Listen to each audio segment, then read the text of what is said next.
Whoa.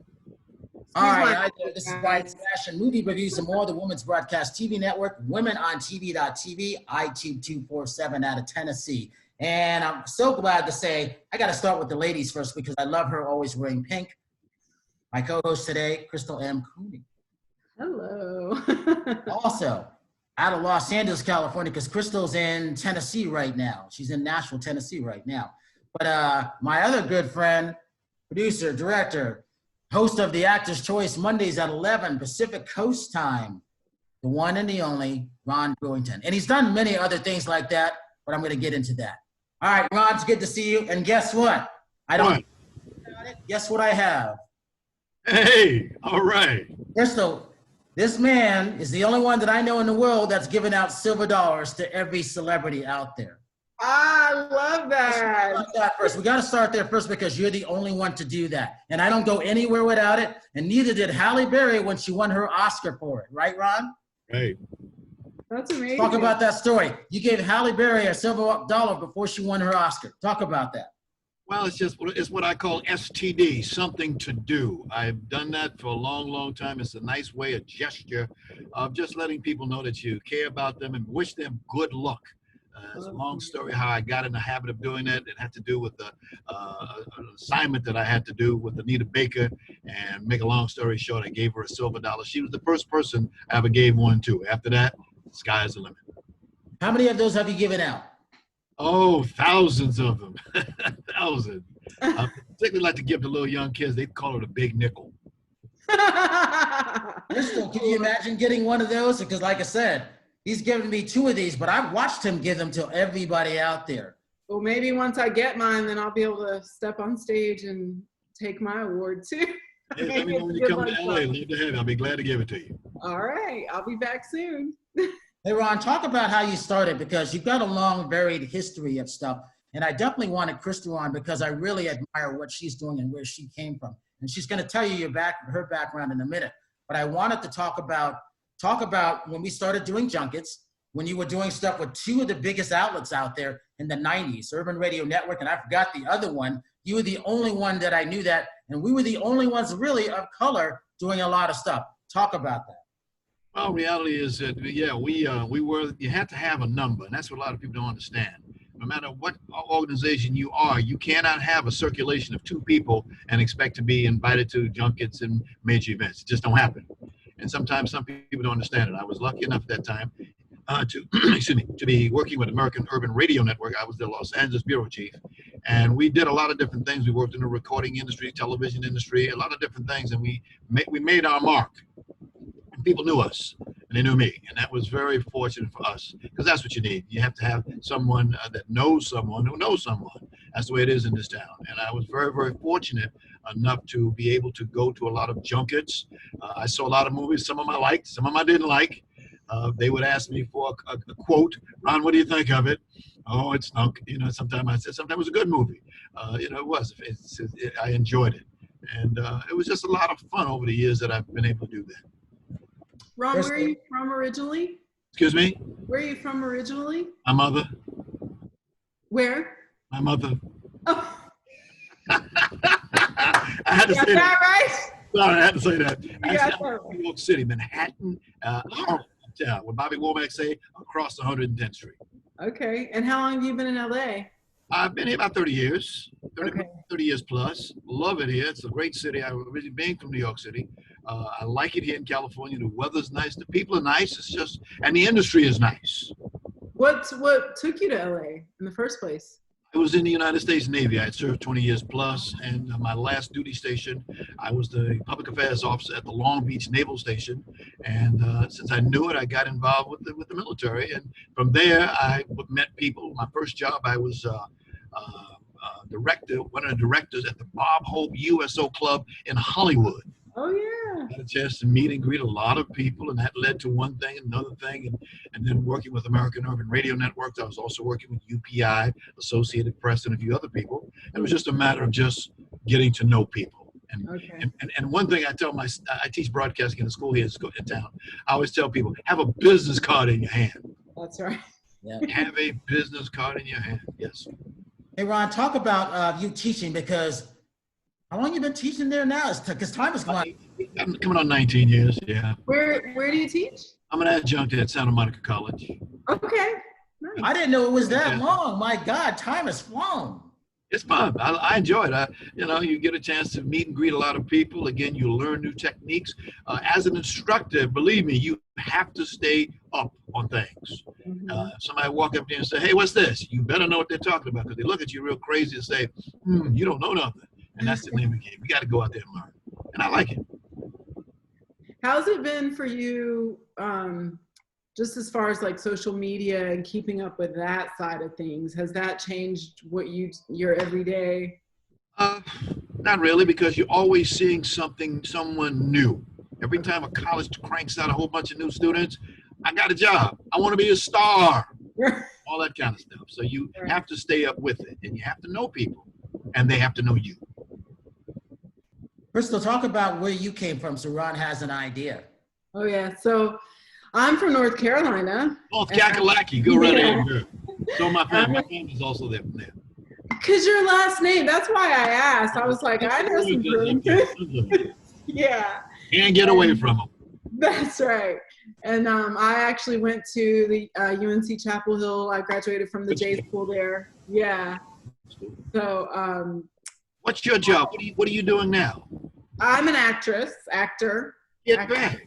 But I also do some with my journalism degree, a little, hosting and that kind of thing. Actually, I have an audition that I have to put down today where I'm an anchor. So I'm like, okay, I'm using both my degrees. It's funny, I was talking to Sharon Lawrence the other day, and with 105 IMDb actors credits, she has a journalism degree. That's great. Yeah, you know what?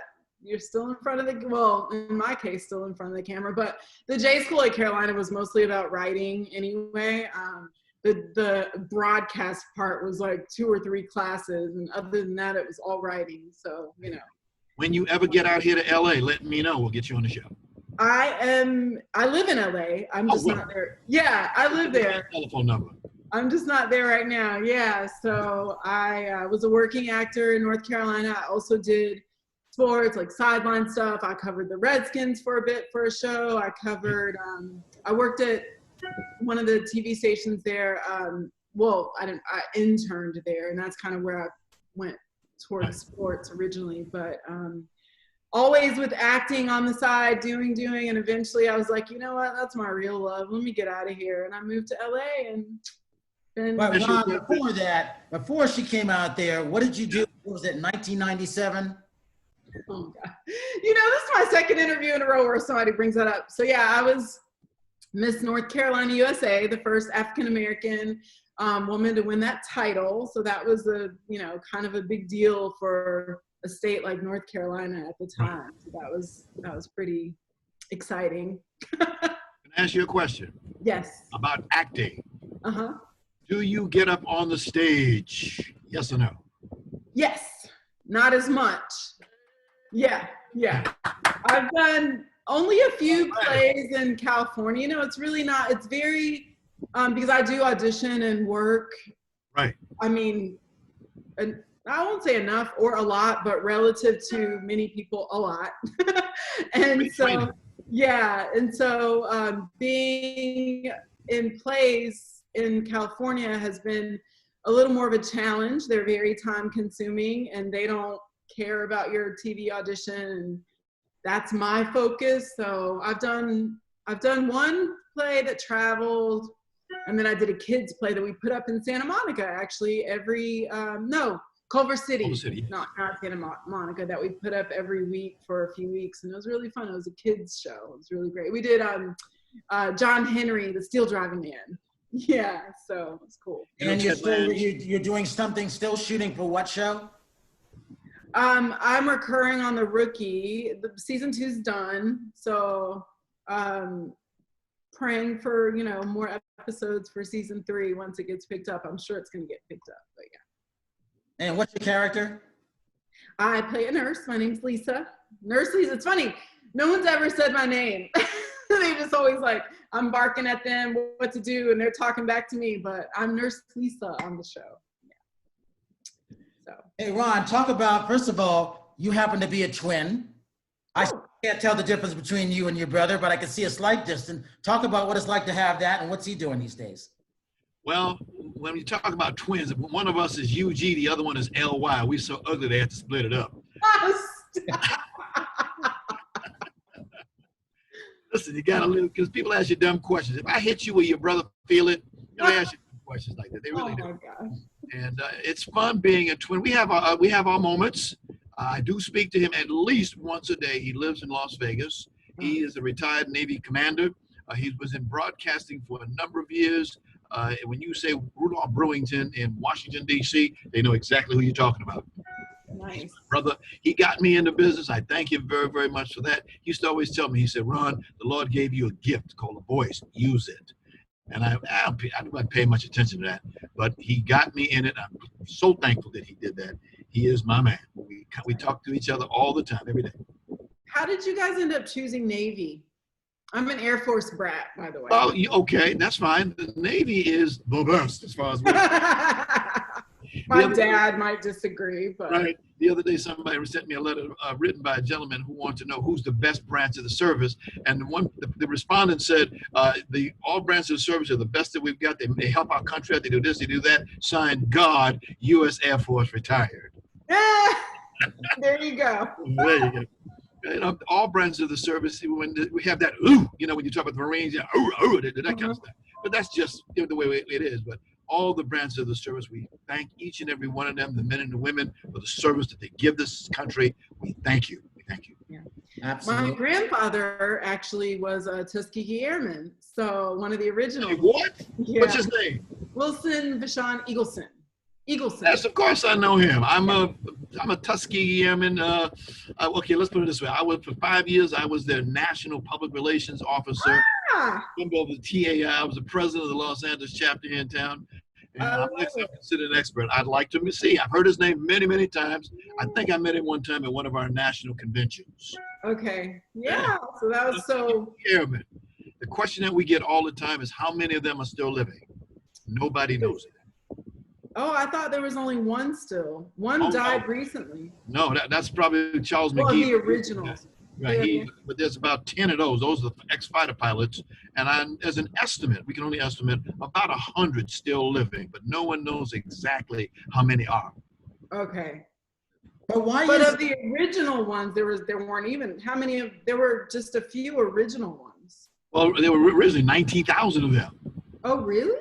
Oh, yes. See, when most people think the Tuskegee Airmen, they think of only the pilots. They don't think of the support people. People and officers and then you had guys who were bombardier pilots. But during World War II, they sent about 400 pilots over to fight in World War II in Europe during that time. So that was my grandpa. Okay, I definitely just thought of just the. Give him my best, please, and say I'll say a prayer for him. Thank you. Yeah, he's not alive anymore. Oh. Yeah, he passed away. Maybe, oh gosh, I can't think of the year off the top of my head, but probably about 7 to 10 years ago. Yeah. Like I said, his name is very familiar. Yeah. He passed away. He traveled a lot all the way up through his death. That's when they really started getting the recognition, because prior to that, I knew something about it, but I didn't realize how important he was. And then they finally started getting the recognition, and he was all over the place speaking. Hey, Ron, talk about, you are always an advocate of getting certain people recognition on the Walk of Fame. Talk about that. Well, okay. I have this thing about me. I like to help African Americans predominantly get a start on the Hollywood Walk of Fame. I started about 25 years ago with a young man named Marvin Gaye.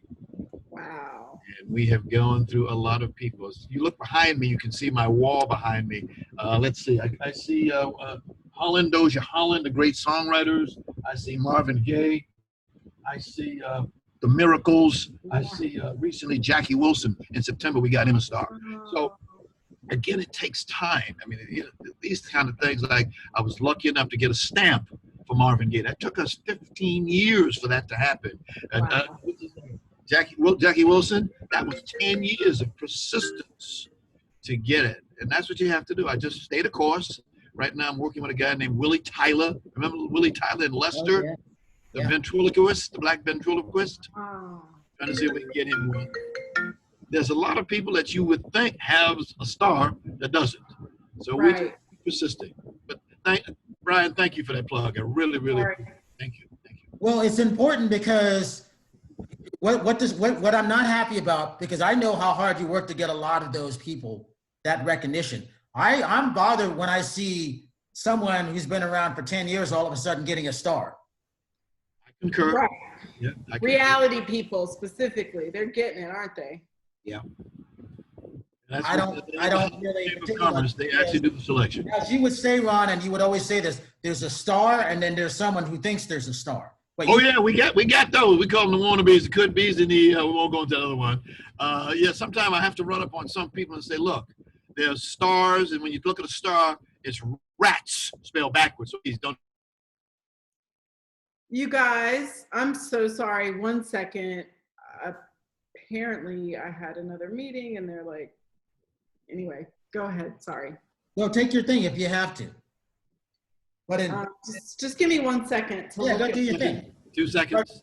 But Ron, in general, the good thing about Crystal, she lives in Los Angeles. She's in with family now in Nashville, so she had no idea she was going to be there.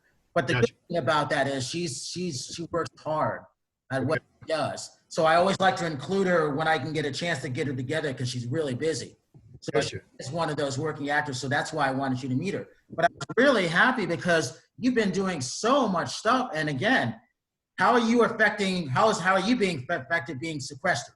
Because you might be in high risk also. Would that be correct in a way? High risk in what regard, sir? Just being older health-wise. Oh, well, I don't get into that age thing. That's just a number. But no, I'm very blessed. I will say one thing. I am a double prostate cancer survivor. That's why I wear this little pin that you see up here. As you may know, African Americans, the number one killer of African American men is prostate cancer. And I used to work with a number of people, Dr. Fred Parrott and the Prostate Cancer Society. We would work differently to get out there and get the word out to people. A lot of people have no information. They don't know. We have an expression. They go from the womb to the tomb, and they never know where their prostate is, what it is, what it can do, and what it can't do. And so what we do is we spend a lot of time with the men and the women, their wives, girlfriends, whatever, so we can educate them and let them know about this thing called a prostate and how you can, when God calls your name, there's nothing you can do about that. But at least while you're living, you might as well live the best life you can. Crystal, he was talking about prostate cancer, stuff like that. I could hear. Yes. It's interesting. I'm sorry, I mentioned the name. I didn't say who it is. It's Real Men Cook Foundation by Dr. Fred Parrott here in Los Angeles. And that's very, very important. Ron, how did you come about getting the actors? How did that come about for you? Getting actors? Getting your choice, your show. How did that come about? Just something to do. I enjoy meeting people. I had, since I know a lot of people know me, I said, hey, what can I do? And using this market that we have right here, that we have, I use it. I meet a lot of people. People want to meet actors. They want to talk to anybody that's in the business. I had a guy last week. He is a location manager, 37 IMDb credits, and he's good. He's been around a lot of movies. If you heard his name, you would say, Kokea Ampar is his name. You might not know it, but I tell people when you go to a movie, look at the credits when the movie is over. A lot of people work in this industry to try to make those movies, make those movies. And it's just fun. I just love to talk to actors, actresses, producers, directors. I've got a young lady coming up this weekend. She's a Filipino. I talk to people of all races. I don't care just because I'm black. We don't make it a black show. I make it a show. Right. Just have fun. We get a chance to meet and greet people. Well, it was fun being on your show, and thank you for coming. He's booked months in advance, which is what you're supposed to be. And the thing was, I did the show with him December 22nd to the 23rd, but we started talking about it. I think it was June. Oh, yeah. I'm surprised that Ron was booked up, but I was like, good for Ron. I was happy for him. I said, hell yeah, I'll do that December 22nd to 23rd. Why not? And it was fun to do it. It was also. It was very fun. You're a fun guy. Brian, I've always admired you. I throw little jokes at you from now and then. But no, you are fun. I admire you for what you do. You and the people that you work with, you do a great, great job. He stays at it, doesn't he? It's a pleasure to know you. You know, when you say Sebastian, and you say, hey, boy, you're getting it on. You know, we met at a junket. I've covered, Brian and I was covering some stuff for Black Tree TV, maybe. Yes. It was either them or another one that I worked for. But I pulled away from those because I felt like I'm interviewing my Right, exactly.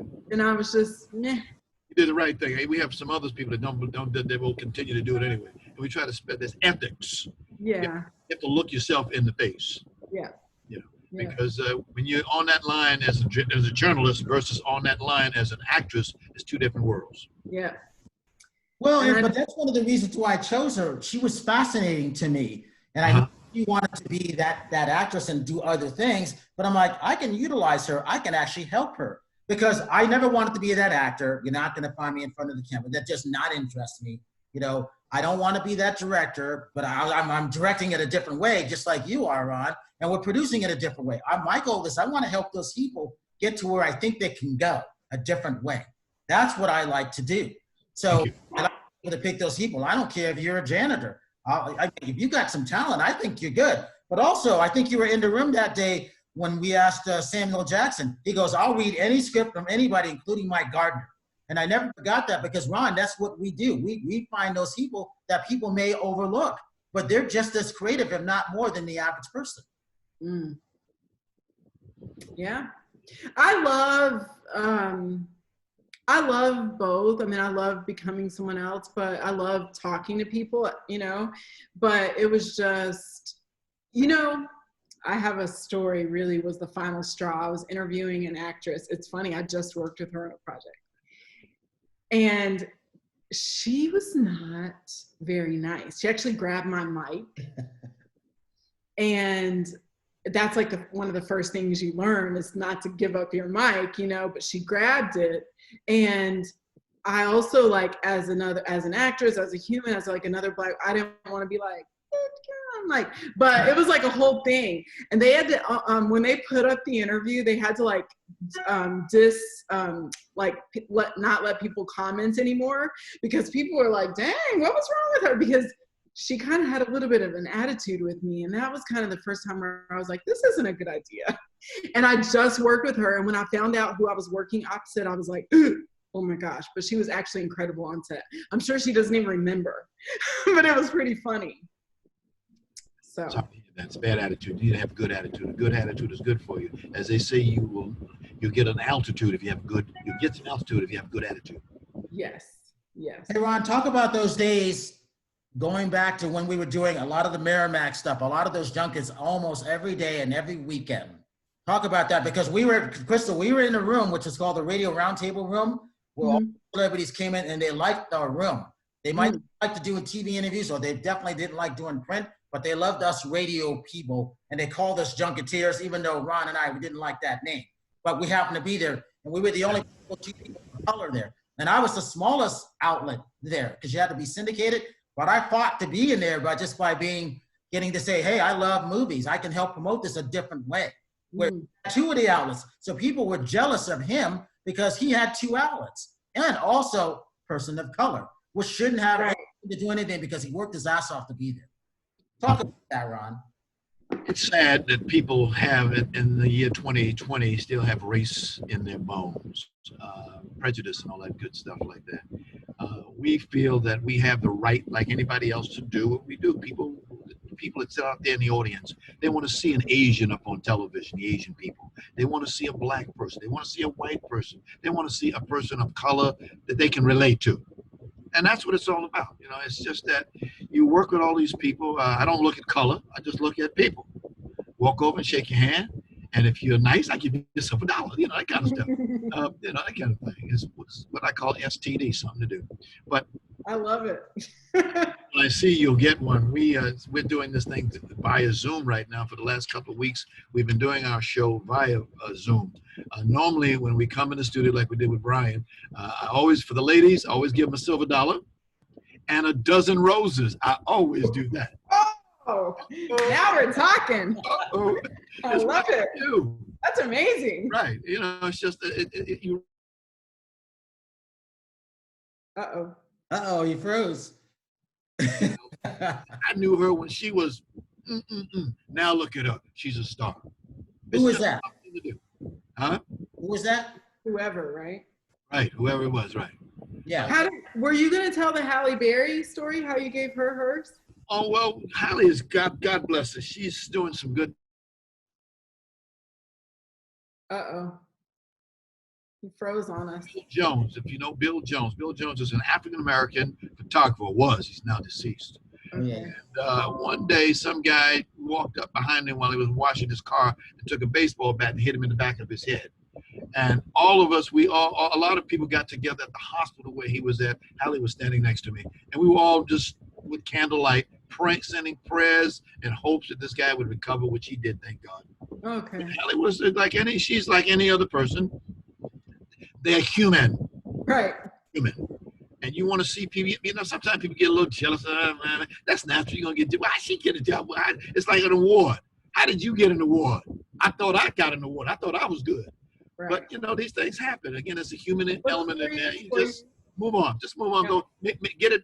A lot of African-American actors and actresses that I know of will tell you in a heartbeat, don't give me an award because I'm black. Right. Give me an award because I earned it with my talent. Absolutely. And that's what it's all about. You just move on. But like I said, I'm just sorry that there are some people in the world who feel that way. You can identify them real quickly, and I just hurry, run, get away from them. That's right. Yep. Keep only positive energy around. Ma'am. Hey, Crystal, give your social media links. Oh, Crystal Coney _ on Instagram. Just Crystal Coney _ CrystalConey_. And Crystal Coney on Twitter. And then Crystal M -Coney on Facebook. Okay. But if you just put up Crystal Coney, you find me. Sounds great. Yeah. I was writing that down. Please give your social media links See what you can do with information. It's amazing. Yeah. What's yours? Yes. When we meet, I will always say that Brian Sebastian did that. He introduced that Brian guy. Yeah, he did that. Hey, Ron, please give your social media links also. Say again? Give your social media links also. Oh, mine, it's BR, let me see. Okay. Let's see, I'm trying to think which one I can use. BRON 215@AOL.com. Oh, that's your email. That's my email. Oh, okay. Are you on Facebook or Instagram or anything? You'll see me on Facebook. Just put in Ron Brewington, that's all. Okay. He comes up right away. Huh? I said, you come up right away on Facebook. I feel like I already friended you. I did, but you didn't accept me. Mm-hmm. It says Hey! Look at technology. See, that's another thing. Back in the day, we didn't when the televisions were that big. Look at what we've got. Yeah, when Brian told me about you yesterday, or when we talked, I requested you. So. Hey, Ron, talk about what's one of your favorite charities, and I know you have a couple of them, but why are they important to you? You talking to me? Yes. Repeat. I'm sorry. I thought you were talking to Chris. What's some of your favorite charities that are important to you and why? Prostate cancer, anything along that way, diabetes, anything along that way, heart, anything like that. If you can work with these people to try, in my lifetime, I had a chance to see a guy named Jonas Salk. He created some kind of a medicine for people with polio. I would like to see the same thing for cancer, HIV, all these good things. We got right now. We're so busy trying to get rid of this pandemic. Just one of those things. When we see these diseases, God has given us enough gift to be able to find a cure. God is good. One of my friends, we went to church one day. He said, God is good. I said, no, God ain't good. God is great. Chicken is good. That's right.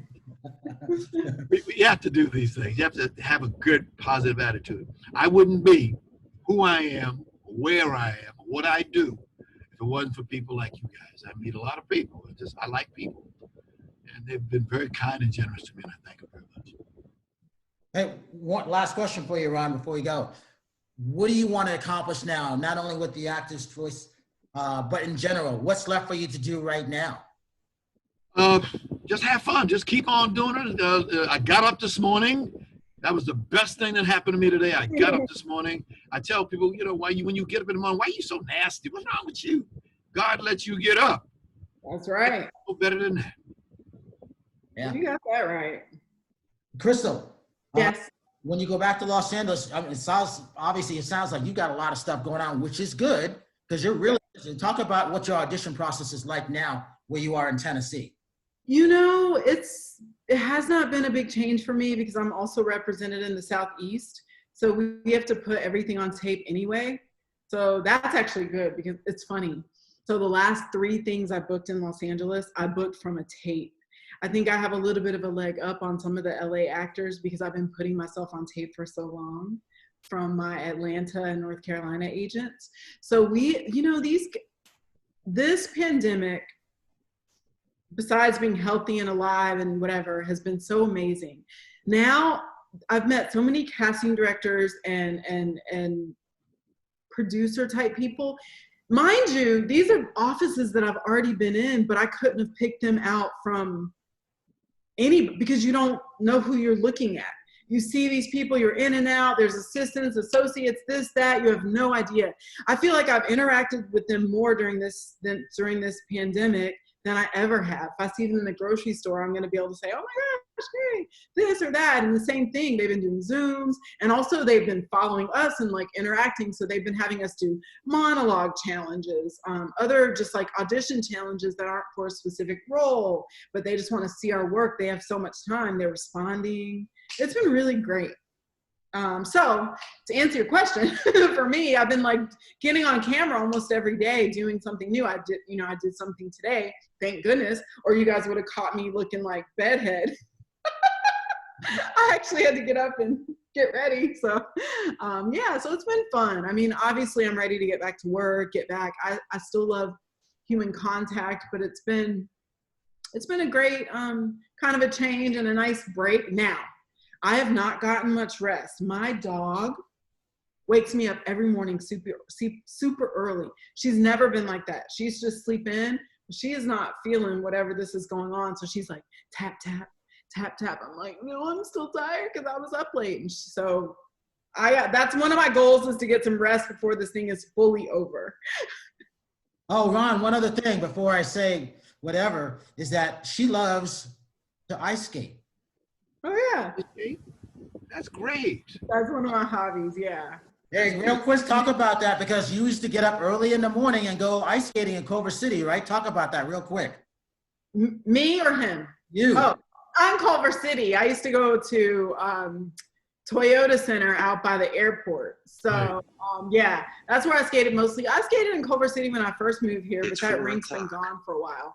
But yeah, I used to skate almost every day, actually, every weekday, at least 4 days a week, from about 8 something to 10 or 11, just like skating, taking lessons. I was part of a theater on ice group, so we would have some of that. It was just, yeah, it's something I picked up as an adult and fell in love with it. I miss it so much. I'm this close to getting, oh, Brian, you know what I just ordered? Those kangaroo boots. I'm waiting for the delivery. Did you ever see? The first place I saw is these Kanga boots. They're like it's almost like having a trampoline on your feet. And I saw it first on Brian's page. He was with Melina, the girl that created it. And I was like, I want some. So anyway, I ordered them. But I brought that up because I think I'm going to get some inline. Well, they're figure skates, but they're like inline skates. It's somewhere in between. They're called pick skates. So you can ice skate outside, but it's a little different than just regular inline skates. So anyway, yeah. And she also likes the color pink. You will see her with color pink. Yeah, I do. Pink's good. There's a joke that my dog, if she ever gets lost, she'll find the first thing that's pink and just stand there and wait for me. All right, I want to thank everybody. Obviously, Crystal and Coney. Obviously, Ron Brewington, the one and only. All the things that you've done. That goes off to you, Ron, for all the things. Thank you, Brian. Thank you very much. Thank you. And please check out the Actors Choice Studio with him at 11 o'clock Mondays, Pacific Standard Time. And also, you get a chance, don't be afraid to stop in his class. You never know, because he's got a lot to teach you, because he's been there. I'm sure there's some stuff I could learn. And with that, I'm Brian Sebastian, Movie Reviews and More, the Women's Broadcast TV Network, IT247, and WomenOnTV.tv. And we will see you next week. Thank you.